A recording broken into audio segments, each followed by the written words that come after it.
நம்ம எல்லாருமே எல்லா விஷயத்துலையும் உணர்ச்சி வசப்பட்ட அவசரத்தில் வெளியேறும்போதெல்லாம் நான் தூரமாக போயிட்டு இருக்கோன்னு அர்த்தம். சரி, அதன் காரணமாக சில பிரச்சனை நம்ம வந்து அடைஞ்சிருச்சுன்னு சொன்னால், அவசரப்படுவதன் காரணமாக சில பிரச்சனை வந்து அடையுது. அந்த அவசரத்துக்குள்ள கூடி இருக்க தான் செய்யும். அவசரப்பட்டு இறங்கிட்டேன்னு சொல்கிறோம். இந்த காரில் இறங்கிட்டோம், அவசரப்பட்டு நான் பேசிட்டேன், அல்லது அவசரப்பட்டு ஒரு தப்பாக நினச்சிட்டேன், எல்லாமே வருது. நமக்கு பாவம் பண்ணி கேட்டு மீள விரும்பணும். திருப்பி இந்த அவசரம் வந்துட வேணாரனே, எனக்கு பொறுமையான ஒரு விஷயம் நம்ம கேட்கணும், நெருக்கமாகிறதுக்காக.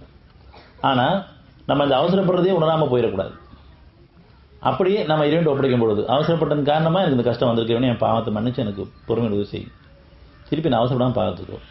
நானும் அவசரப்பட வேணாம், நான் யாரையும் அவசரப்படுத்தவும் வேணாம், என்னை யாரும் அவசரப்படுத்தாமல் நீ பாதுகாத்துக்கோன்னு ஒப்படைக்க வேண்டும். ஏன்னா இது அவசரம் பலகீனமான குணமாக இருக்குது, சைத்தானுடைய குணமாக இருக்குது. ஒவ்வொரு விஷயத்தையும் தெளிவாகி நம்மளும் அடுத்தவங்களுக்கு இதை தொந்தரவு கொடுத்துடக்கூடாது. ஏன்னா நம்மளும் தொந்தரவு கொடுத்துட்டு தான் இருக்கோம். என்னுடைய காரியம் ஆகணும்னு சொன்னால் நான் அவசரப்படுறேன், கொஞ்சமே கூட நம்ம பொறுமை கிடையாது. இதை நம்ம உணரணும், பொறுமை இல்லைங்கிறது உணரணும். அப்படி ஒரு தேவையான அடிப்படையில் ஒரு உணர்வு கொடுக்கப்பட்டால் நம்ம அவசரப்பட்டு நம்ம கூட இருக்கவங்கள அவசரப்படுத்துகிறோம், நிர்பந்தப்படுத்துகிறோம், உடனே ஆகணும்.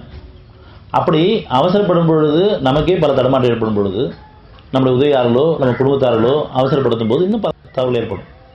அதை நம்ம குற்றமாக்கிறோம். நாமளே தடுமாறும் பொழுது, நம்ம இன்னொருத்தரை வந்து தூண்டும் பொழுது அவங்களும் அந்த தடுமாற்றத்தில் நிறைய தவறு பண்ணிடுவாங்க. இப்போ நம்ம வந்து அவங்களை குற்றமாக பேச ஆரம்பிக்கிறோம். அதனால் நான் யாரையும் அவசரப்படுத்தக்கூடாது. எது வேணாலும் நம்ம எல்லாத்தையும் அவசரப்படுத்த தான் செய்கிறோம். ஒரு பயணம் போனால் கூட சரி அவசரப்படுத்துகிறோம். பொறுமை வேணும். பொறுமையான சொன்னால் இரண்டு பொறுமை எடுத்தோம், அந்த பயணம் அப்படியே அமையணும். குடும்பத்தோடு ஒரு பயணத்துக்கு வரேன்னு சொன்னால் சமாதானமாக வந்துட்டு சமாதானமாக போகிறோமா அப்படின்னு சொல்லிட்டு கண்டிப்பாக உணர்ச்சி கலந்தான் இருக்குது. வரும்போதெல்லாம் வந்து சைத்தான் அங்கே குழப்பத்தை உண்டாக்கிடலாம். நம்ம அவசரப்படுறதும், மற்றவங்க அவசரப்படுத்துறதும், அதுக்காக கோவப்படுறதும், அவங்க மேலே மனசாமல் கொள்றதும், வெறுப்படைகிறதும், வார்த்தையில் தேவையான விடுறதும் எல்லாமே இருக்குது. இந்த பாதையே சமாதானத்துக்காக. எந்த சூழ்நிலையும் நீங்கள் உணர்ச்சியில் ஆயிட வேண்டாம், உணர்வுல இருங்க. அப்போது பிரித்தறிவிக்கப்படும் எப்படி நீங்கள் நடந்துக்கணுங்கிற அந்த பிரித்தறிதல். அது மட்டும் இல்லை, அவங்க வழிநடத்துவாங்க, அது சுகமான இருக்கும்.